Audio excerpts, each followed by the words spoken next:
The Discovery Captain Sarah Martinez floated through the cargo bay of the salvage vessel Meridian, checking inventory levels on her datapad. 3 months into their salvage run, and they had collected exactly nothing worth mentioning. A few broken satellites, some abandoned mining equipment, and one very dead communication relay. Not exactly the profitable haul she had promised her crew. The Meridian was small, designed for a crew of 5. Sarah had built her team carefully over the years.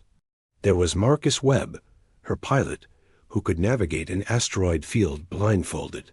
Dr. Amara Okonkwo handled all scientific analysis, her curiosity as vast as space itself. Jin Park managed engineering and kept their aging ship running against all odds. And finally, there was Thomas Gray, their security officer and the voice of caution when Sarah's instincts got too bold. They operated on the edges of known space, picking through the debris fields that marked old battle sites and abandoned colonies. It was honest work, if not particularly glamorous. The major corporations had their fleets of massive salvage ships. Independent operators, like Sarah, had to work twice as hard for half the profit. Sarah pulled herself along the handrails toward the bridge. The Meridian had seen better days. The walls showed patches where hull breaches had been repaired. The lighting flickered occasionally, and the air recyclers made a grinding sound that Chin swore was normal, but everyone else found deeply concerning. Marcus looked up as she entered the bridge. His dark eyes were tired from the long shift, but he still managed to smile. "Captain, we're approaching the final sector on our route. After this, we head back to Gateway Station with our underwhelming collection of junk." "Let's hope this last sector surprises us," Sarah said, settling into her command chair. The padding had worn thin years ago. "Amara, what do the scans show?" Dr. Okonkwo sat at the science station, her fingers dancing across multiple screens. She was younger than the rest of them, brilliant and eager, with the kind of optimism that hadn't been crushed by years of disappointment. "The sector is officially listed as empty. Old mining claims that were abandoned 70 years ago. Nothing on the charts." "Perfect," Thomas muttered from his station. The former military man always expected the worst. "Empty sectors are where pirates like to hide. Pirates want easy targets," Sarah replied. "We're barely worth the fuel it would take to chase us." Jin's voice crackled over the intercom from the engineering deck. "Captain, I'm reading some unusual power fluctuations. Could be nothing, but I thought you should know." Sarah frowned. "Define unusual." "Like the ship is working harder than it should. As if there's some kind of drag or resistance." Marcus checked his navigation console. "That's strange. I'm not detecting any debris fields or gravitational anomalies. Space should be clear." Amara leaned forward suddenly, her eyes widening. "Wait, I'm picking up something. Very faint energy signature. It's almost hidden in the background radiation, but it's there." Sarah felt her pulse quicken. This was the moment every salvage operator dreamed of. The unexpected find. The discovery that could change everything. "Can you pinpoint the source?" "Working on it. The signal is strange. It's like it's designed to blend in, to hide." Amara's fingers flew across her controls. "Got it. Bearing 273, distance approximately 8,000 kilometers. "Marcus, take us in slowly," Sarah ordered. "Thomas, power up our shields, just in case." The Meridian changed course, its engines humming as they approached the coordinates. Sarah watched the main view screen, seeing nothing but empty space and distant stars. "I'm not seeing anything visual," Marcus said. "Whatever it is, it's not showing up on standard sensors." "Because it's cloaked," Amara breathed. "Captain, this energy signature is a cloaking field, a very old one. It's failing, which is why we can detect it at all." Sarah's mind raced. Cloaking technology was expensive and tightly controlled. No one wasted it on empty sectors of space. "Can you pierce the cloak?" See what's underneath? Amara worked for several minutes, adjusting frequencies and filters. Slowly, an image began to form on the screen. Sarah heard Thomas inhale sharply behind her dot. It was a ship. Massive, easily 10 times the size of the Meridian. The design was human, but unlike any current model. The hull was smooth and dark, absorbing light rather than reflecting it. No running lights, no visible damage. It simply floated there, perfectly preserved, as if it had been placed there yesterday. "My God," Marcus whispered. "How long has that been there?" Amara checked her readings. "Based on the degradation of the cloaking field, I'd estimate at least 200 years. Maybe more. 200 years. That was before the current era of space exploration. Before humanity had made contact with the major alien civilizations. Sarah knew her history. 200 years ago, humans had been alone in the galaxy, just beginning to reach beyond their own solar system. "What kind of ship is it?" Sarah asked. "I don't know," Amara admitted. "It doesn't match any design in our database. The configuration is all wrong. Too many power systems. The hull appears to be reinforced far beyond normal specifications. And those ports along the sides, they look like weapon mounts, but the scale is enormous." Thomas moved to stand beside Sarah's chair. "Captain, I don't like this. That ship was hidden for a reason. Maybe we should report it and leave." Sarah understood his concern, but she also understood opportunity. A ship this old, this well-preserved, could be worth a fortune. The historical value alone would make them wealthy. And if there was salvageable technology inside, "We're going to board it," Sarah decided. "Amara, Marcus, Thomas, suit up. Jin, you have the Meridian. Keep the engines hot in case we need to leave quickly." Jin's voice came back worried. "Captain, are you sure about this?" "No," Sarah admitted. "But when has that ever stopped us?" 20 minutes later, Sarah and her team floated across the void between the two ships. Their suits were old but reliable, the helmet lights cutting through the darkness. Up close, the ancient ship was even more impressive. The hull was seamless, showing no signs of age or damage. "Looking for an airlock," Marcus said, using his suit's scanner. "There should be. Wait, Captain, this is strange. I'm detecting multiple airlocks, but they're all sealed from the inside. And I'm reading power. Very faint, but this ship is not dead." Sarah felt ice in her veins. After 200 years? Whatever. "Power source this thing uses. It's incredibly efficient," Amara added. "I'm reading energy signatures throughout the ship. Life support appears to be in standby mode. It's like the ship is sleeping." They found an airlock on the port side. Marcus attached a manual override device, something every salvage operator carried. The mechanism clicked and whirred. Then the outer door slid open, with a hiss that Sarah could feel through her suit. The airlock cycled normally. The inner door opened onto a corridor lit by dim emergency lighting. Sarah stepped inside, her boots magnetically locking to the floor. The gravity was functional. The air was breathable according to her suit's readings. "This is impossible," Thomas said. "No ship can maintain systems for 2 centuries without maintenance." They moved deeper into the vessel. The corridors were wide and tall, clearly designed for human use. But everything was oversized, built on a scale that suggested this ship had carried a large crew. The walls were lined with panels showing text in English, but the formatting was archaic, difficult to read. Sarah noticed something else. There were no personal touches, no signs that anyone had actually lived here. It felt more like a facility than a ship. They reached what appeared to be the bridge.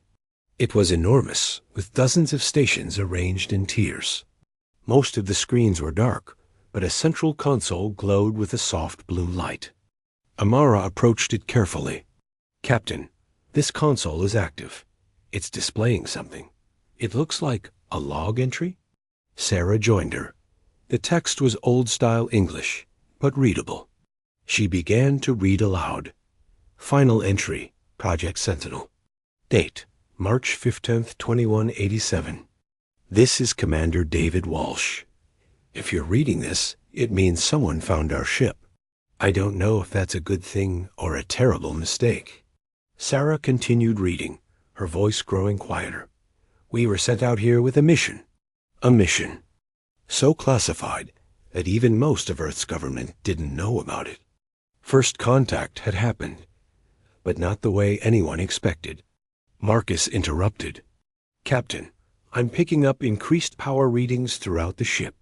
Whatever we triggered by coming here, the ship is waking up. Asterisk Sarah kept reading. We encountered something in deep space. Not aliens, something worse. Something that saw humanity as a threat. We fought. We barely survived, but we learned. We learned how to fight back. We built this ship with technology that shouldn't exist. Technology that could change everything. The lights throughout the bridge suddenly flared to full brightness. Screens activated, showing star charts and data streams. A low hum filled the air as systems that had slept for centuries came online. Asterisk. Amara's eyes went wide.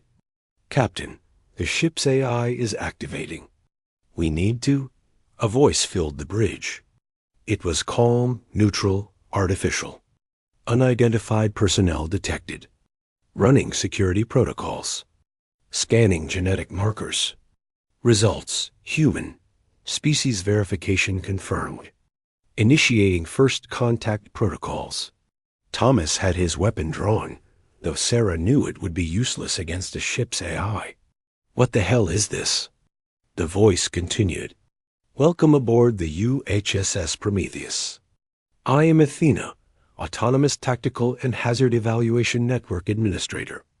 This vessel has been in standby mode for 238 years. You have triggered automated awakening protocols. Please identify yourselves. Sarah found her voice. I'm Captain Sarah Martinez of the independent salvage vessel Meridian. We didn't mean to intrude. We were just investigating an energy signature. Captain Martinez, your arrival has been logged. I must inform you that the Prometheus was placed in this location with specific instructions. Under no circumstances was this vessel to be discovered or activated until humanity had reached a certain level of technological development. What kind of vessel is this? Amara asked. There was a pause, as if the AI was considering how to answer. The Prometheus is a warship, the first and only vessel of its kind. It was designed to counter an extinction-level threat, a threat that my creators believed would eventually find humanity. Sarah felt her blood run cold. What threat? Before I answer that question, I must assess whether humanity is ready for this knowledge. I am running analysis on current human technological capabilities based on your equipment and vessel specifications. Analysis complete. Result: humanity has not yet reached the threshold my creators specified. Then why are you telling us anything? Marcus asked. Because my activation protocols have a secondary clause. If I am discovered prematurely, I am to evaluate the individuals responsible. If they demonstrate the qualities my creators valued: intelligence, curiosity, courage, and ethical reasoning, I am authorized to share limited information. The main view screen activated, showing an image that made Sarah's stomach drop. It was a ship, but not like any ship she had ever seen. It was organic and mechanical at once, massive and terrifying. It looked like something from a nightmare. 250 years ago, Athena continued, humanity's first deep space probe encountered these beings. They call themselves the Harvesters. They travel from system to system, consuming all biological life and resources. They have destroyed thousands of civilizations across millions of years. Why didn't anyone tell us? Thomas demanded. Why hide this? Because the Harvesters operate on a schedule. They move in cycles, sweeping through different sectors of the galaxy. Earth's encounter with them was brief. They cataloged humanity's location and moved on. But they would return. My creators calculated that humanity had approximately 300 years before the harvesters would come back. Sarah did the math in her head. That means we have less than 70 years left. Correct, Captain Martinez. The Prometheus was built to give humanity a fighting chance. It contains technology reverse-engineered from recovered harvester materials. Weapons that can hurt them. Shields that can withstand their attacks. A power source that could sustain a war lasting decades. Why hide it? Amara asked. Why not use this technology to prepare? Because my creators feared what humanity would do with such power. They feared we would turn these weapons on ourselves before the real threat arrived. So they made a decision. They would hide the Prometheus until humanity matured enough to handle the responsibility. Marcus shook his head. That's insane. We could have been preparing for centuries. Or we could have destroyed ourselves in those centuries, Sarah countered. I think I understand their logic, even if I don't agree with it. Suddenly, alarm klaxons began blaring throughout the ship. ATHEN's voice took on an urgent tone. Warning. Multiple vessels detected approaching this location. Identification. Confederation of Aligned Worlds. Estimated time to arrival. 18 minutes. Sarah's blood ran cold. The Confederation was the largest alien alliance in the galaxy. Earth was barely a junior member. If they were coming here, they detected us, Thomas said. They detected the Prometheus activating. Correct, Athena confirmed. The Confederation has monitoring stations throughout this sector. When I activated, I generated an energy surge that would have been impossible to miss. Captain Martinez, I calculate a 97% probability that the Confederation intends to destroy this vessel. Why would they do that? Amara asked. Sarah understood. Because they're terrified of what humans might do with this technology. We're newcomers. We're unpredictable. They don't trust us with a warship this powerful. Your assessment is correct, Athena said. The Confederation has regulations prohibiting the development of certain weapon systems. The Prometheus violates multiple treaties. They will not allow it to remain functional. Sarah looked at her crew. She saw fear in their eyes, but also determination. They had stumbled into something far bigger than a salvage operation. They had found a secret that powerful forces wanted to remain buried. Athena, Sarah said slowly, can this ship fight? The Prometheus is capable of engaging multiple capital-class vessels simultaneously. However, I am programmed to avoid unnecessary conflict. My purpose is to preserve humanity, not to start wars. What if we don't have a choice? Marcus asked. The main view screen shifted, showing a fleet of ships dropping out of faster-than-light travel. 15 vessels, all heavily armed. They formed a blockade around the Prometheus's position. A communication request came through. Sarah nodded to Athena, who accepted it. An alien face appeared on screen. He was Caltharian, with blue scales and 3 eyes. His expression was stern. Human vessel. This is Fleet Commander Zethris of the Confederation Defense Force. You have activated a prohibited military asset. Under Confederation law, we are authorized to neutralize this threat. You have 5 minutes to evacuate before we open fire. Sarah stepped forward. Commander Zethris, we're just salvage operators. We didn't know what this ship was. We have no intention of using it as a weapon. That is irrelevant, Zethris replied coldly. The existence of this vessel is a violation of galactic security. It must be destroyed. And what about the harvesters? Sarah shot back. This ship was built to protect humanity from an extinction threat. You would destroy our only defense? Zethris's 3 eyes narrowed. You know about the harvesters. Then you understand why this ship is dangerous. Technology like this cannot be allowed to exist. The temptation to use it would be too great. So you're willing to let humanity die to maintain your control over the galaxy? Sarah felt anger rising in her chest. I am willing to maintain the peace that has existed for 10,000 years. Your species is young and aggressive. We cannot trust you with such power. Evacuate now, or you will be destroyed along with the ship. The transmission ended. Sarah turned to her crew. Opinions? We can't let them destroy this ship, Amara said immediately. Humanity needs it. But can we fight a Confederation fleet? Marcus asked. Even in a ship like this?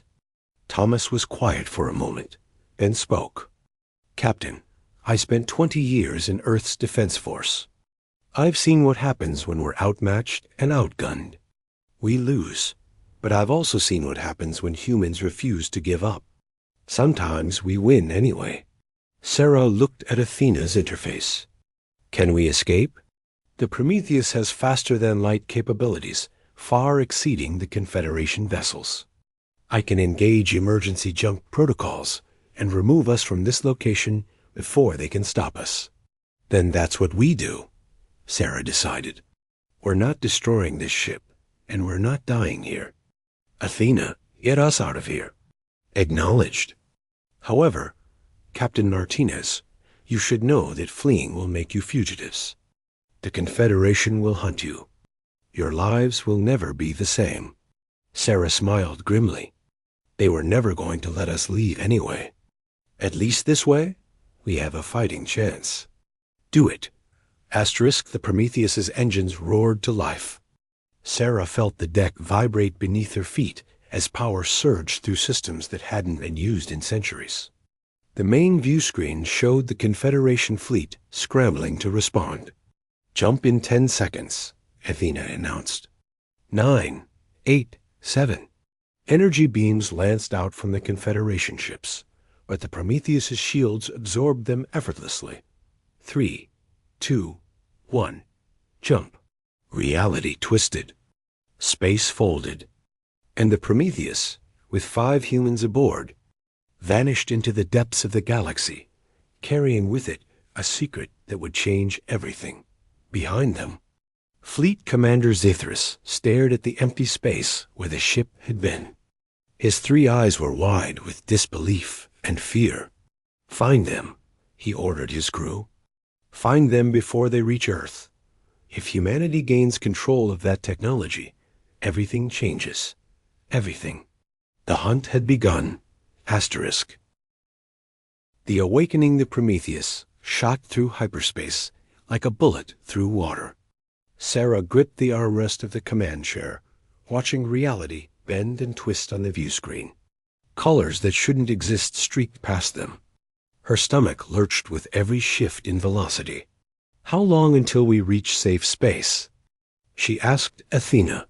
The AI's calm voice filled the bridge. Current trajectory will take us to the Outer Rim territories in approximately 47 minutes. However, I must advise that nowhere in Confederation space is truly safe for this vessel. Their tracking systems are sophisticated. They will locate us eventually. Marcus turned from the navigation console, his face pale. Captain, I'm reading something strange. The jump drive is operating at levels that should be impossible. We're moving at speeds that would tear apart any normal ship. The Prometheus was designed to exceed conventional limitations, Athena explained. My creators understood that fighting the Harvesters would require unprecedented capabilities. This vessel can travel faster, hit harder, and survive longer than any ship in the current galaxy. Amara was scanning through data streams at the science station. Her eyes were wide with wonder and fear. Captain, I'm accessing the ship's database. The technology here is incredible. The power core alone could revolutionize human civilization. But there's something else. Something disturbing. Show me, Sarah ordered. A holographic display materialized in the center of the bridge. It showed a timeline stretching back 250 years. Amara highlighted a section. This is when humanity first encountered the harvesters. According to these logs, it wasn't just one probe. It was an entire research station. 300 people. The harvesters consumed everything in less than 6 hours. Sarah felt cold. 300 people. Why didn't anyone know about this? Because the governments buried it, Thomas said quietly. He was reading through military files that Athena had unsealed. They were terrified of mass panic. So they classified everything, built the Prometheus in secret, and hid it away. They gambled that humanity would have time to mature before the harvesters returned. That gamble is about to end, Athena interjected. Based on harvester movement patterns in my database, I calculate their return to this sector within the next 50 to 70 years. Humanity is not prepared. Marcus turned his chair to face Sarah. Captain, what are we going to do?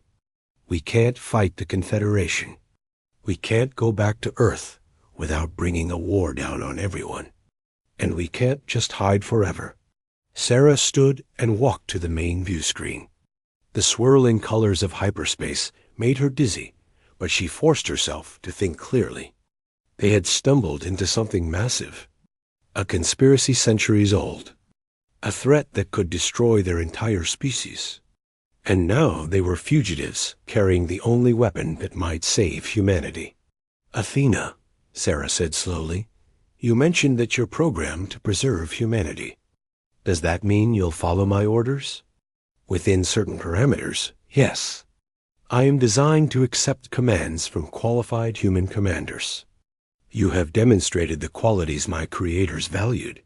Unless you order me to do something that contradicts my core programming, I will comply. Then I need you to answer a question honestly. Can we win? Can we actually fight the Confederation if they come after us? The AI was silent for a long moment. Captain Martinez, I can provide tactical analysis. The Prometheus is superior to any individual Confederation vessel. In a direct engagement, I calculate a 94% probability of victory against a standard battle group. However, the Confederation has thousands of ships. They have entire fleets. If they commit their full military might, we cannot win through combat alone. Then we need to change the game, Sarah said. We need to make them understand that the Prometheus isn't a threat to them. It's protection for all of us. Thomas shook his head. They won't believe that. To them, we're primitives with a doomsday weapon. They'll destroy us first and ask questions later. Maybe, Sarah admitted. But what if we could prove the harvester threat is real? What if we could show them that we need this ship? Amara looked up from her console. Captain, according to these files, the original encounter with the harvesters left debris, wreckage that contained their technology. Some of it was used to build the Prometheus. But there's a reference here to a secondary site, another location where harvester materials were stored for study. Where? Sarah asked. The Kepler Belt. It's an asteroid field in neutral space between Confederation and Earth territories. According to these coordinates, there's a research facility hidden inside one of the larger asteroids. Sarah felt hope spark in her chest. If we could retrieve that evidence, we could prove to the Confederation that the harvesters are real, that humanity needs the Prometheus. Or they'll just destroy the evidence along with us, Thomas countered. We're assuming they don't already know about the harvesters. Actually, Athena said, there is a 73% probability that senior Confederation leadership is aware of the harvester threat. The pattern of their expansion, their military buildup over the past centuries, it suggests they are preparing for something. They may have encountered the harvesters themselves. Marcus stood suddenly. Then why are they trying to stop us? If they know the threat is real, why destroy our only defense? Control, Sarah said quietly. They want to control who has the weapons, who has the power. They don't trust humanity to make the right choices. Can we blame them? Amara asked softly. Look at our history. The destruction. Maybe they're right to be afraid of what we do with this technology. Sarah turned to face her crew. That's exactly why we need to prove them wrong. Athena, set course for the Kepler belt. We're going to find that evidence. And then we're going to make the Confederation listen. Course plotted, Athena confirmed. However, I must warn you that Confederation forces will be searching all known human-associated locations. The probability of enemy contact is high. We'll deal with that when it happens. How long until we arrive? Exiting hyperspace in 3 minutes. Sarah sat back in the command chair. Her hands were shaking slightly. She had spent 15 years as a salvage operator, scraping by on the edges of civilization. Now she was commanding a warship that could change the fate of humanity. The weight of it was crushing. Thomas approached her quietly. Captain, a word? They moved to the back of the bridge. Thomas kept his voice low. Sarah, I need you to be realistic about this. We're 5 people on a ship we barely understand. Even if we get this evidence, even if we convince the Confederation, we're still fugitives. Our lives are over. I know, Sarah said. But what choice do we have? Let them destroy humanity's only defense? Go back to our normal lives, pretending we didn't see what we saw? We could run. The Prometheus can outrun anything. We could disappear into deep space and live out our lives in peace. Sarah looked at him. Thomas was a good man, practical, cautious. He had saved her life more than once. But right now, he was afraid. They all were. I won't run, Sarah said firmly. Not from this. Humanity deserves to know the truth. They deserve a chance to survive what's coming. If we run, we're condemning billions of people to death. Thomas held her gaze for a moment, then nodded. I had to ask. But you're right. We do this. Exiting hyperspace in 30 seconds, Athena announced. Sarah returned to the command chair. All stations ready. Marcus, take us in slow and quiet. Amara, scan for any Confederation presence. Thomas, weapons on standby. Reality snapped back into focus. The swirling colors vanished, replaced by the dark expanse of normal space.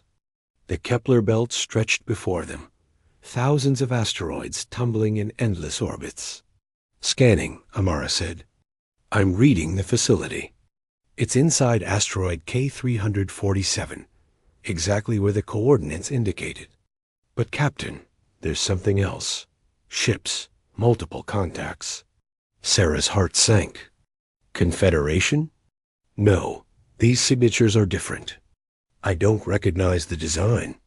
They're unlike anything in our database. Etienne's voice took on an urgent tone. Captain, I am analyzing the energy signatures. Conclusion: these vessels match harvester technology patterns from my historical records. They are not identical, but the similarities are unmistakable. The bridge fell silent.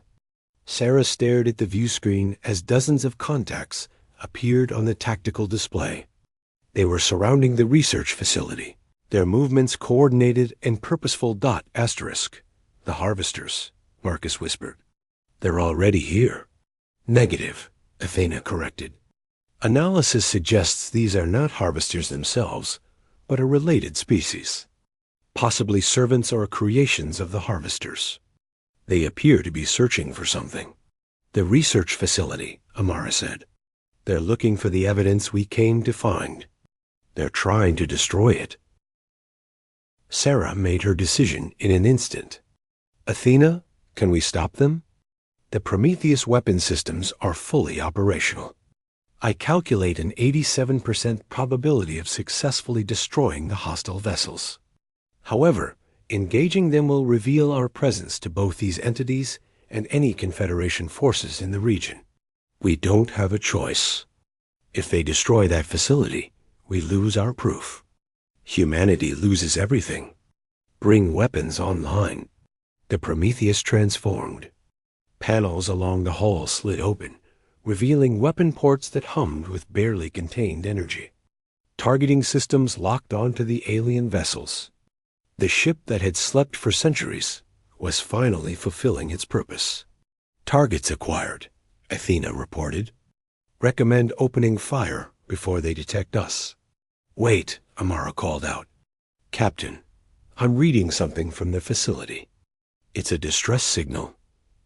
Automated. It says there are survivors inside. Scientists who are conducting research. They're trapped. Sarah felt the weight of command pressing down on her. Survivors meant witnesses. People who could testify about the harvester threat. But rescuing them would make an already dangerous situation even worse. How many? She asked. The signal indicates 17 life signs. They've been in cryogenic suspension, waiting for rescue that never came. Thomas moved to tactical. Captain, those alien ships are moving toward the facility. If we're going to act, it needs to be now.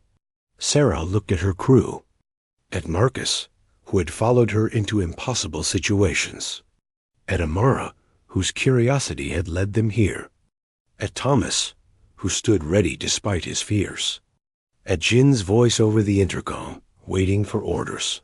They were just 5 people, but they were the only ones who could make a difference right now. Athena, engage the enemy. Target their propulsion systems first. I want them disabled, not destroyed. Maybe we can learn something from them. Acknowledged. Commencing attack. The Prometheus opened fire. Beams of concentrated energy lanced across space, striking the alien vessels with devastating precision. Explosions blossomed silently in the void. 3 ships were disabled in the first salvo. The remaining vessels scattered, but they were too slow. The Prometheus moved with impossible grace for its size, positioning for another strike. Athena calculated trajectories faster than any organic mind could process. Enemy vessels returning fire, the AI reported calmly. Strange weapons struck the Prometheus's shields. Energy rippled across the barrier, but held firm. Sarah watched the shield strength indicators. They had dropped to 94%. Their weapons are effective, but insufficient, Athena said. Continuing engagement. The battle lasted 3 minutes. When it ended, 15 alien vessels drifted powerless. 2 had escaped into hyperspace. The research facility remained intact. Scan for more contacts, Sarah ordered. Negative. Local space is clear. However, the escaped vessels will likely report our presence. We have limited time. Marcus, take us to the facility. Amara, prepare boarding equipment. Thomas, you're with me. We're going to wake up those scientists and get them out of there. Jin's voice crackled over the intercom. Captain, I'm reading major power surges from those disabled alien ships. I think they're self-destructing. Distance? Sarah snapped. Too close. We need to move now. Athena, evasive maneuvers. Get us clear. The Prometheus accelerated away from the battlefield. Seconds later, the alien vessels exploded in a cascade of detonations. The shockwave rocked the Prometheus, but the shields absorbed the impact. Clever, Thomas muttered. They didn't want us studying their technology. Sarah nodded. But they also confirmed something important. These aliens, whoever they are, they're operating in Confederation space. That means the harvester threat is closer than anyone thinks. They docked with the research facility through an emergency airlock. The interior was dark and cold. Emergency lighting cast everything in red shadows. Sarah, Thomas, and Amara moved through corridors filled with abandoned equipment. This place has been empty for decades, Amara said, checking her scanner. But the cryogenic systems are still functioning. Whoever designed this facility built it to last. They found the cryo bay deep in the asteroid's core. 17 pods lined the walls, their status lights blinking steadily. Inside each pod, a human figure floated in suspended animation. "Can we wake them safely?" Sarah asked. Amara examined the controls. "The system is automated. I can initiate revival protocols, but it will take time. At least 30 minutes. Do it. We'll guard the entrance." As Amara worked, Sarah and Thomas positioned themselves at the corridor entrance. The silence was oppressive, broken only by the hum of the cryo-systems. "Captain," Thomas said quietly, "what happens after this?" "Let's say we get these people out. We have our evidence. Then what?" "Then we make the Confederation understand. We show them the harvesters are real and coming. We convince them that fighting each other is suicide. And if they don't listen?" Sarah checked her weapon. "Then we find another way.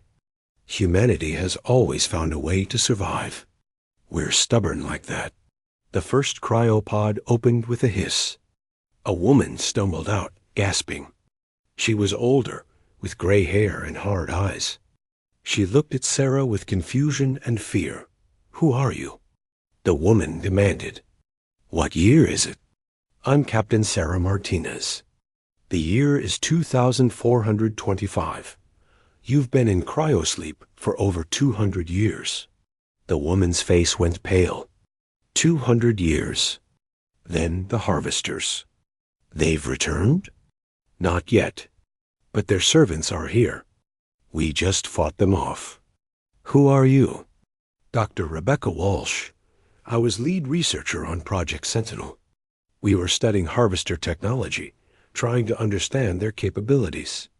But we were ordered into cryosleep. They said it was too dangerous for us to remain active, that we'd be awakened when humanity was ready. More pods were opening. Scientists stumbled out, disoriented and afraid.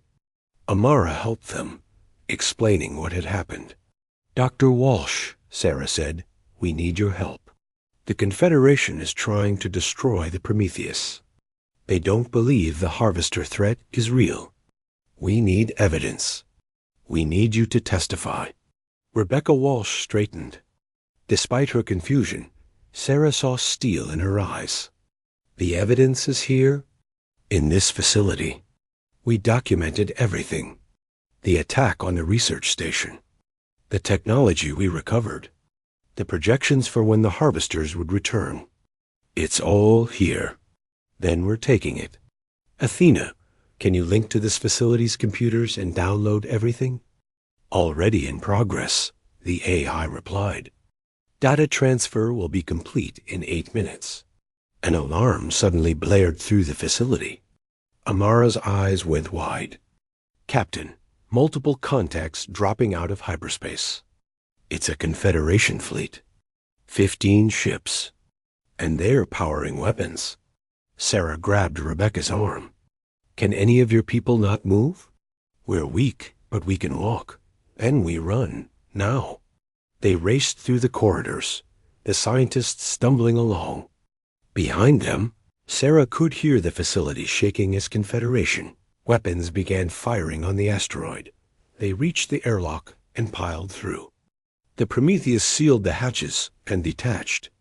On the view screen, Sarah saw the Confederation fleet moving into attack formation. "Athena, can we jump?" "Affirmative." However, Fleet Commander Zethris is broadcasting on all channels. He is demanding we surrender. Put him through. Zethris's face appeared on screen. His 3 eyes blazed with anger. "Captain Martinez, you have attacked vessels in neutral space. You have stolen classified materials. You have violated every law of the Confederation. Surrender immediately, or be destroyed." Sarah stepped forward. "Commander Zethris, the vessels we attacked were harvester servants. They were trying to destroy evidence of the coming invasion. This isn't about human aggression. This is about survival. You expect me to believe that convenient story? You found ancient weapons and immediately used them.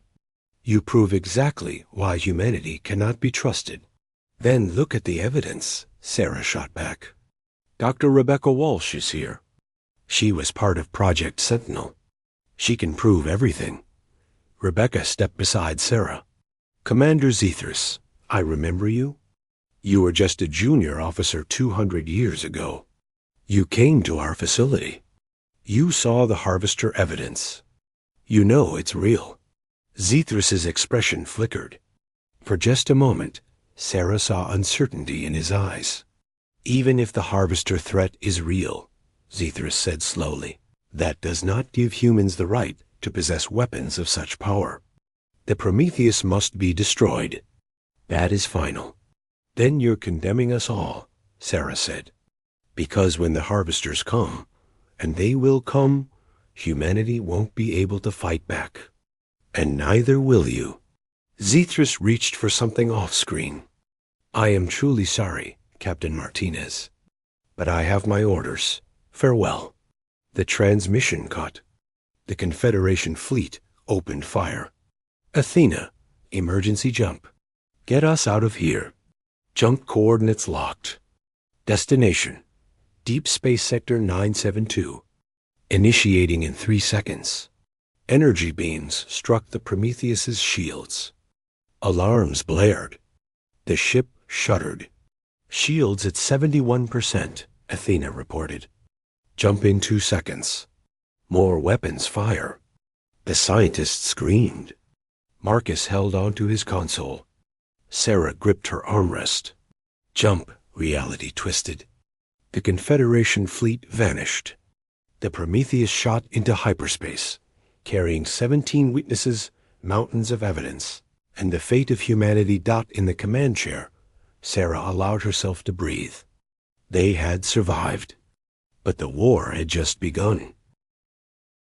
Dr. Rebecca Walsh approached her. Captain Martinez, there's something you need to know.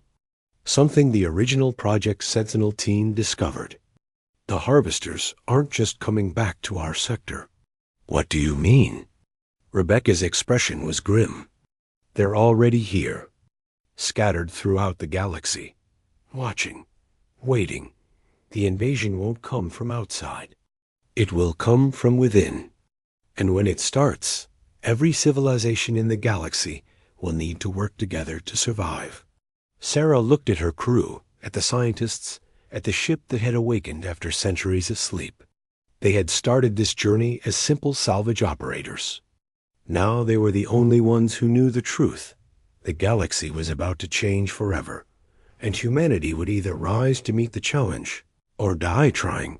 Asterisk.